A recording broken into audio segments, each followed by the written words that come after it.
So, if you are in the agency world, then no doubt you have heard of the Wow Company and particularly the BenchPress reports that they produce.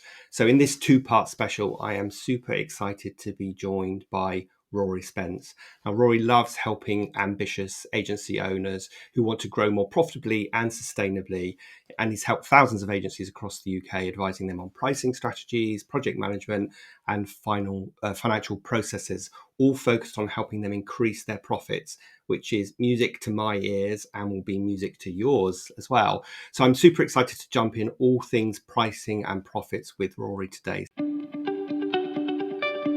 Accelerate your agency's profitable growth with tools, tips, and value-added interviews with your host, agency owner and coach, Rob DaCosta.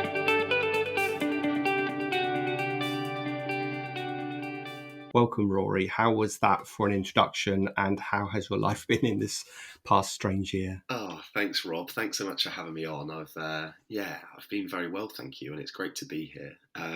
It's been obviously a roller coaster of an 18 months, but it really feels like positivity is pretty high right now. It feels like people are excited about the opportunities that await next year. I guess Boris has tried to pour cold water on that a little bit in the last couple of weeks, unfortunately, without going too political. But hopefully this will all pass quickly, and we'll have a really positive 2022.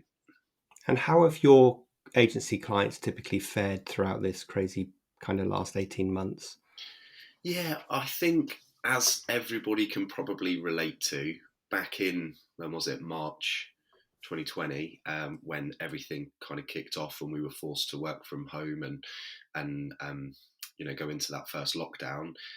At that point, there was a bit of panic. There was a lot of worry. It was really difficult.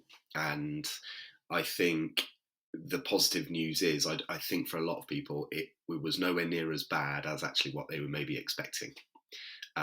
We certainly had fewer agencies have to close down than we were expecting, / that they were kind of maybe thinking as well. I think although people were able to take on things like the bounce back loans and a lot of the funding that was available, we've seen a huge number of them actually not need that money, or they've used it but in ways to really gain an advantage rather than just to survive. And so that's been great to see. And I think a lot of people now, after the lessons that we've learned in the last 18 months, certainly I think a lot of clients are feeling like they're in a better position than they've ever been. The team are more united than they've ever been. And there's also a feeling that, well, you know what, if we can get through this, we can get through anything. And I think that's really nice. I completely agree with that as well. Yeah, me too. And I think I've seen a similar thing. I think those people who didn't panic and who kept trying to serve their audience, even if their audience was cutting back on all of their marketing costs, have come out the other side of it in a much stronger position. So it's good to hear that that's a common theme. So in this episode, we are really going to focus on pricing. And this episode is actually going out at the beginning of the year. So that is a fantastic time for agencies to be thinking about reviewing their prices. And I'm always encouraging my clients to put up their prices when they can. So let's start with that question. Should we be reviewing our prices every year? And if we should be increasing our prices, how on earth do we go about doing it without fear of losing all our clients? Yeah, great question. Well, to answer the first part of that, should we be reviewing prices? I think the answer, without doubt, is yes, without doubt. Now, what a lot of agencies have done is not increase their prices in the last 18 months. And I can see why. I'm not necessarily saying I agree 100% with that. However, I can absolutely see why. And I think there was certainly a sensitivity around the timing of that. Obviously, for some agencies, those that, for example, worked in e-commerce, actually their clients were booming, and hopefully they did see that as an opportunity to increase prices. However, other agencies who have had it tough and have had to sort of stick by their clients, actually, I would completely understand why you would decide against increasing prices.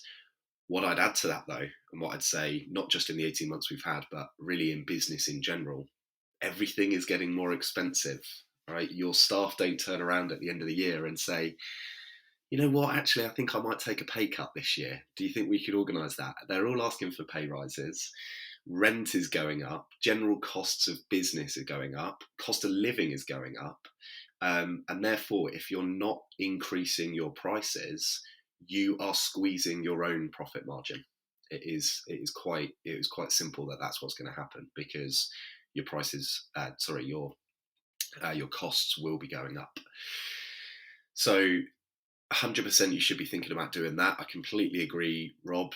This January is the perfect time to be doing that. Start of the year. That people take that as a fresh approach, right? Fresh year. What should we be doing? I think it's a great opportunity to do that. And it's interesting what you said, because a lot of agencies do always say, "Oh, yeah, I'm really worried about increasing prices. I don't want to lose my clients." I'm a really big believer that there is a way you can craft this conversation where it is almost impossible for you to lose from it.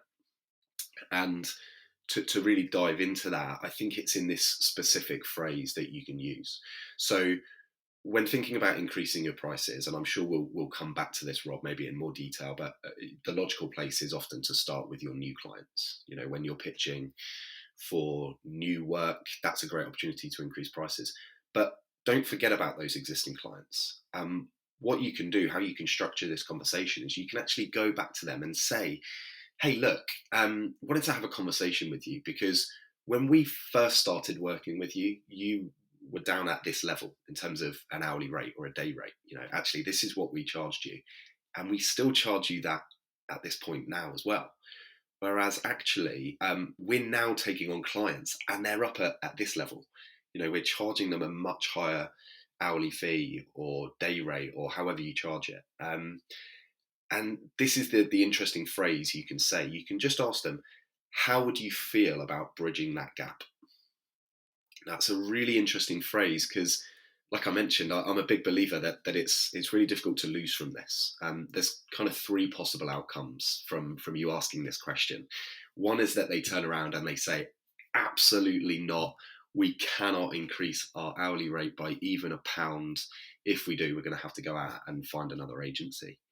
And at least then you know where they stand and you can react to that. And your reaction might be, "Okay, well, you know what? That's what you're going to have to do then. Unfortunately, we've made the decision that we're not going to be able to carry on with clients at this level." Or you might turn around and say, "Well, actually, look, we really love working with you. So, you know what? Let's keep it at that level. It was really good to have this conversation. We'll review it again, 6 months' time, years' time, whatever." But you're in control of that decision, crucially. So you're able to make that decision. Of course, another reaction from your client's perspective might be, "Hey, look, actually, we love working with you. You do a great job. We were expecting this call. Actually, we thought you might have called us 6 months ago and you didn't. But you know what? Actually, we're really happy to go to those new rates because we love working with you. We value everything that you do." And you'd be amazed how often that will genuinely happen. But then, like the third option is the most common, I would say, is where they're going to turn around and say, "Okay, yeah, well, not too surprised. To be honest, I'm not sure if we can really justify getting to that level, but could we meet somewhere in the middle?" And then you can just have a nice negotiation and a nice conversation with that client and just try and find a happy medium. Yeah, such good advice. It's interesting that I totally agree and believe that the third answer is the one that most people will get, but I also think in their heads they think they're going to get the first answer, and that's what stops people doing it. And it's interesting. I'm just interested to your view on this. So when I've spoken to a few of my clients about this, they often say, "Rob, you don't understand. My market won't bear it," or "We're at the limit of what we can charge." And I believe rarely that is true, but I'm interested to know your thought on that. Yeah. So sorry, the question, Rob, being around. Yeah, so for example, I have a client that works in the education space, Mhm. and when I talk about pricing and I say, "Look, you need to review your pricing," they'll say, "Yeah, but Rob, you don't understand, because in the education space, this is as much as an establishment will pay." I And see. I'm often thinking, is that really true, or is that because they're comfortable charging that fee? I see. Yeah, 100%. I think it's a confidence game, without a doubt. Talking about pricing, talking about money in general, I think is a confidence game. And the word game being a key part of this, right? Pricing, I'm a big believer, is an art, not a science. There is no set fee which is the correct fee. If you're getting pushback like that example you gave, Rob, from a client in a particular sector saying, no, this is the level, well, actually maybe they've not worked with you before, maybe they've not got the sort of value that you can provide for them. It's a game, and you can have a little play around with that and actually see, look, what do we feel like is the right level. So although we've got a load of stats around what those hourly rates might look like, I think this is where, and I know you're keen to come back to this, Rob, as well, but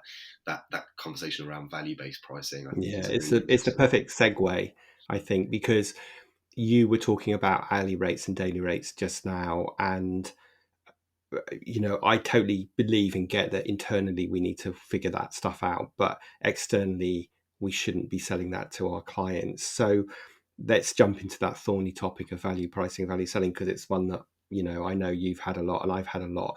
And let's start with a really simple question, which is, what is it exactly? So could you, I don't know if you can give a really good sort of simple definition of what value Yeah, pricing is. great question. Great question. So I guess an interesting way to answer this question is to share some stats taken directly from our BenchPress report. And we've asked every year for the last few years, actually, how do agencies price? And just to share some percentages and some statistics with you, 87% of agencies will use a fixed fee pricing model, where someone will come to you with a brief and you'll say, right, we will deliver on that, and this is the fee for it. Fixed fee, fairly straightforward. So 87% of agencies. 60% of agencies will still use time and materials. Now, I think luckily that figure is decreasing. I think that needs to decrease further. I think if you are literally just selling time for money, there's a risk that you're just going to be a commodity.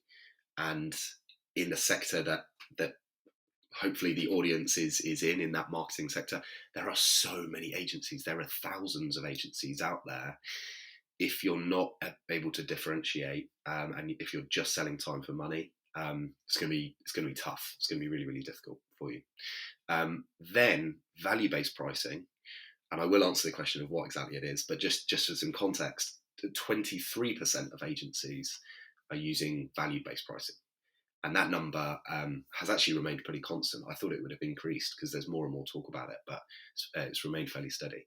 But value-based pricing, well, it is effectively the opposite of selling that time for money.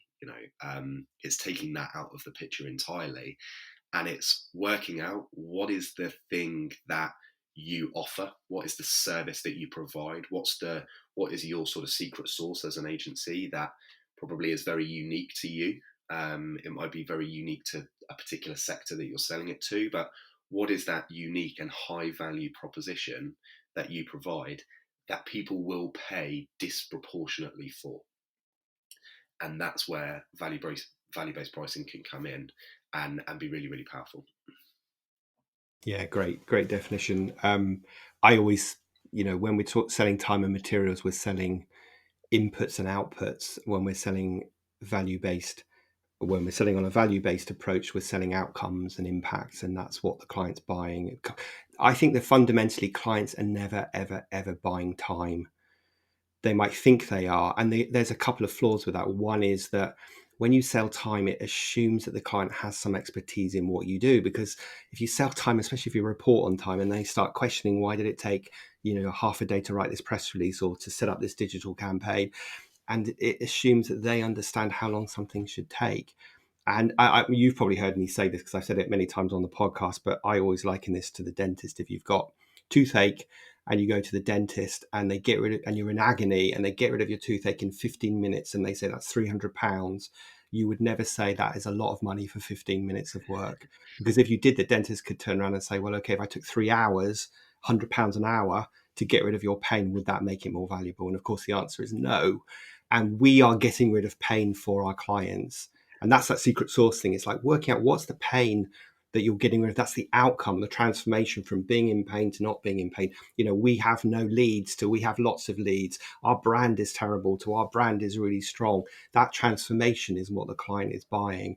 And if we can price on that, then Well, why wouldn't you pay for it? If I said to you, hey, Rory, I can get rid of your pain in 15 minutes or I can get rid of it in 3 hours, which would you prefer?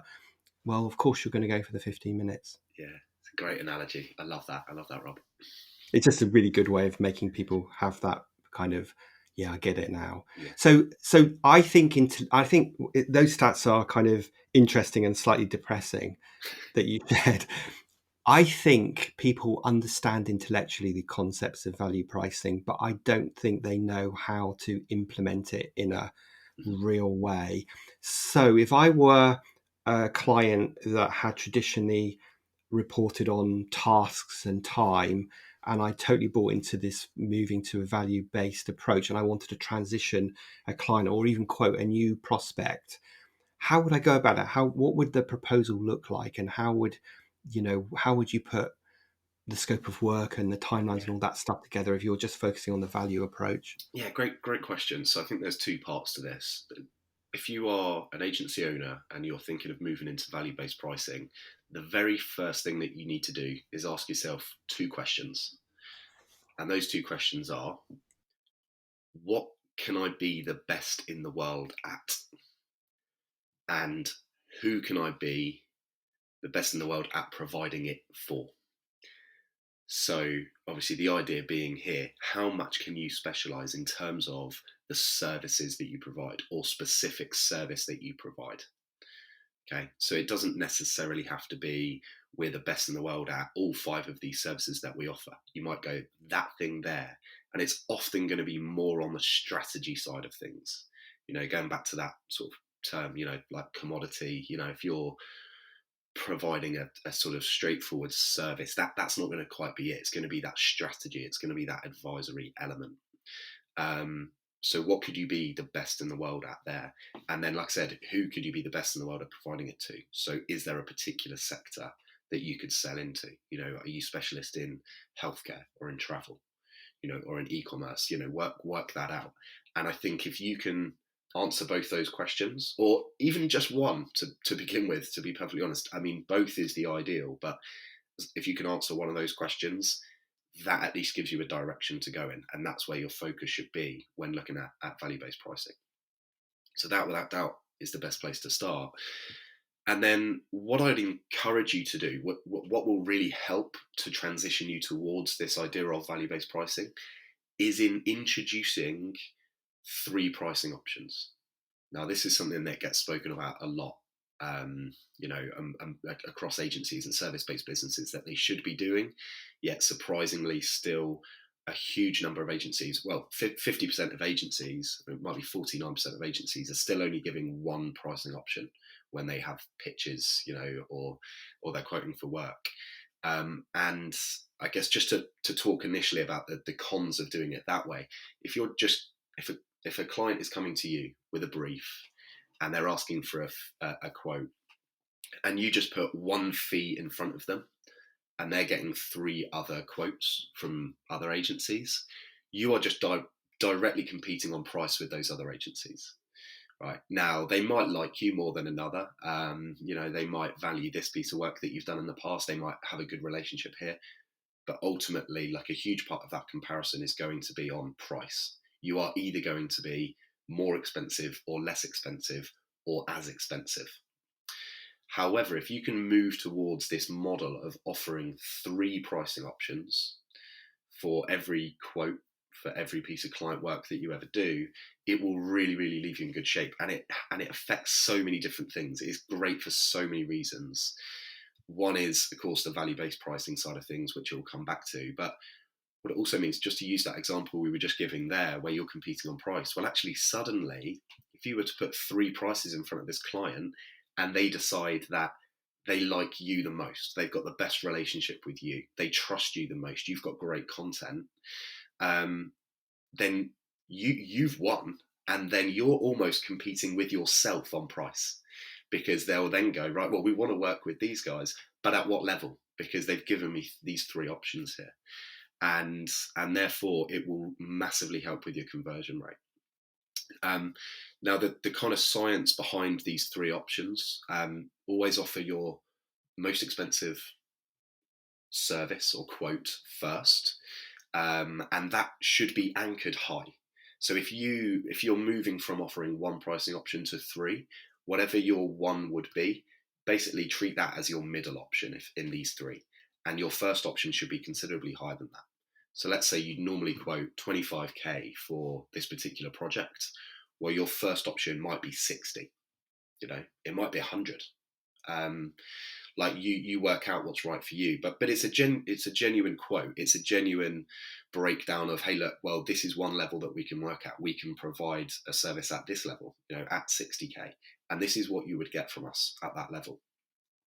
You can then say, right, your second option here is this 25k option, which would have been the only one that you'd put in front of them. Hey, look, it directly answers your brief. It does everything that you need from us. However, you wouldn't get this additional extra that you didn't mention, but I kind of put in that first quote. And also you'd have to sacrifice this. And you're just mentioning a couple of things that they wouldn't get at that top choice. And then you're able to offer a third option as well. This one might be 15k, so it's a little bit lower. And hey, look, well, it maybe just about answers the brief. There might be a couple of things that are missing, but at least you're giving them that kind of option. So what you will find is most clients will go for that second choice. That's going to be the standard. But what you'll be really fascinated by is actually there'll be people that are really intrigued by this top option. Now, again, just to go back to the science of that, the reason people will often go for that second option is you've anchored the price high by giving that first quote at 60k. They've heard 60k and gone, wow, okay, it's more than we thought. And then, well, if you only take these few bits out, actually, you could work with us at 25k. That suddenly feels like really good value, and that's the logic behind it. But what it will also, and that, like I said, I guess to go back to answering your question directly, Rob, in terms of value-based pricing, I think that's a really good way to start looking at this. So these three options are not going to be based on 60k's worth of time, 25k's worth of time, and 15k's worth of time. It's going to be based on, this is what we will deliver at those levels. This is the service that you're going to get from us. This is what we can try and deliver for you at each of those levels. So it's a really good way of engaging the conversation. Love that. And I use that story a lot. And in fact, I read, just to kind of highlight how anchoring really works, I read this article years ago that I often cite. I'm sure I've kind of got it slightly wrong, but there was this group that was at a workshop, and they were split into they were put into two separate rooms. And the first room, they were said, you've got 15 minutes. What do you think the typical hourly rate of an agency is? And in the second room, the tutor said, ABC Design Limited charges an hourly rate of £150 an hour. What do you think the typical average hourly rate is of agencies in the UK?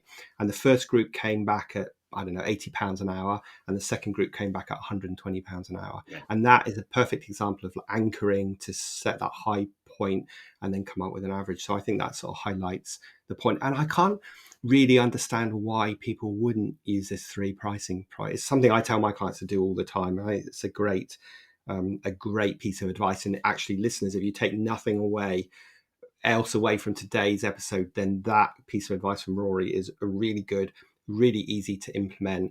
And just think that the middle price is the price you really want them to pay, and the anchor point is the all singing, all dancing, what would be the most perfect sort of offer that you could give them.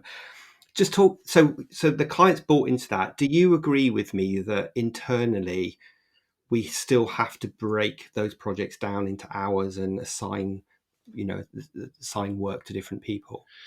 It can be useful. I think there's no right and wrong way here. Yeah. So I think internally, you work off how your team will operate best. Some of them, if they've always tracked time and tracked hours, we'll need that. We'll need that gauge of, hey, look, by the way, we're estimating you're going to be spending 10 hours on this, and that gives them a good gauge to work towards. But I think ultimately there's a world where we can move away from that, and longer term, it can be the team are also focused on the output and the deliverable, and this is what we need to achieve. And when we've achieved it, we've achieved it.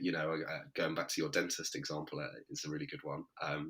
So I think, I think certainly, I guess my strong view on this is we've had clients before come to us saying, well, we've stopped charging by time, but now my team is struggling. Well, that's two separate things: charging by time externally and then tracking time internally, completely unrelated, in my opinion. You can Yeah, definitely me do one too. and not the other. And I'm putting you on the spot here a bit. If Because I'm a total believer in that. I think in order to evaluate efficiency and capacity, well, let me ask you the question rather than me saying, if you don't use time tracking internally, how do you measure efficiency and capacity of your team? How do you square the circle of a team member saying, "Oh my God, I'm really stressed," but then you look at the amount of billable work they're doing, and it doesn't really equate to the fact that they should be stressed. So how do you monitor and measure that? Yeah, it's a really good question, and it's a really tricky one. So that is obviously a huge benefit of time tracking. Actually, you can see this in black and white, as long as the team are engaged in doing it accurately, of course. And so yeah, if this is something you're concerned about, time tracking is definitely the way to go. I guess to give like a counter to that, if you're in a position where you're thinking, no, I definitely don't want to be using time tracking, we've tried it before, team can't get on board with it, it's not an option for us. Think a really powerful way to track the performance of the agency, but also to get a gauge for, are we over or underutilized, is to track your gross profit margin, and specifically tracking gross profit margin in the correct and the most powerful way. So a lot of agencies will still not track gross profit in the most meaningful way. And to quickly explain why I think that is, a lot of agencies will put their staff costs, basically their salaries, pensions, in the overheads of the business. Well, actually, you're service-based businesses. So the greatest cost to you delivering on a project or for a client is in the cost of that team. And therefore, I'm a big believer you should be having those costs, including any freelancers that you're working with, above your gross profit line in your direct costs, or cost of goods sold, as they're often referred to as well. And if you can calculate it in that way, so still got all of your turnover, income, take away any direct costs you've got, including billable staff salaries, billable freelancers, that's going to give you a really meaningful gross profit figure. And then crucially, you can take that gross profit figure, you can divide it by your turnover, and it will give you a margin. If you are struggling with that calculation, please reach out to me and give me a shout, because I can help you with this really easily. But basically, that should kick out something around probably the 45% mark. The average in the UK, to give you context, is 44%. I think 50% is the place to really be aiming for. However, those top performing agencies, those, to go back to our earlier point around those that are the best in the world at providing something, are really niche in terms of who they provide it for, they will be up at around the 60% plus mark. And so I think that can be a really good measure to be able to look at, actually, how am I performing against other agencies? Am I over or underutilized? Am I over or under pricing as well? That's an interesting stat to look at. Yeah, that is so good. I mean, you've kind of answered my last question, which is what was the typical kind of margins that people should be working towards. And I know quite a few of my clients are not at that number. They're more in the 35, even some at 30. And, we're always saying that the smart thing here is to get more efficient, not to increase your costs and increase your revenue without increasing your profit, your GP margin. So I think everyone should take stock of that. And it's interesting, personally, for me, this conversation, because I'm working with a client on this at the moment, and they work out their GP in a really strange way. They put their staff costs in one area and their freelance costs in another, and like they really should be in the same category, and they should be considered the same, because otherwise you're getting a kind of false reading of what your costs are in the agency. Yeah. I just want to touch one last thing to kind of circle back to the point you were talking about, where you were saying, ask those two questions about what can you be the best at the world at and who can you do it for. It's a really big cheerleading message for having a clear niche, which is, I guess, sort of two of my big hobby horses are value pricing and having a clear niche. And sometimes people are resistant about both of those. But, when you have a clear niche, it becomes so much easier to understand who you are doing the work for, understand why you can be better, and get your GP margins up towards that 45-50% goal, which would be a great target to hit. Completely agree. Do you have any other sort of final words of wisdom around this whole pricing topic? I know we could talk for hours, but I'm always conscious of trying to keep these to 30 minutes. But any other final words of wisdom for our listeners? Of course. I think like you alluded to earlier, Rob, my number one tip, if you took one thing away from this session, would be the encouragement to moving towards offering 3 pricing options. The difference that has made to clients is just immense. Again, I think to reiterate something I did mention earlier, like pricing is an art, not a science. So as much as there's dozens and dozens of stats that we've got from various benchmarking reports over the years, actually don't get too obsessed with the numbers and how you compare to an average. I think it's a nice gauge to have. Have a look at that and go, are we massively undercharging? Okay, well there's an encouragement to actually increase prices. Are we about right? Okay, great, but that doesn't mean to sit back. That means, okay, it feels like we're good where we are. However, as with every year, we should be reviewing this. We should be having these conversations with our clients. We should be looking at where are there opportunities to increase fees and therefore increase margins. Great, good advice. And I will make sure that we include the links to the benchmark reports in the show notes. And interestingly enough, in our part 2 of this interview series, Rory and I are going to be talking about regional differences.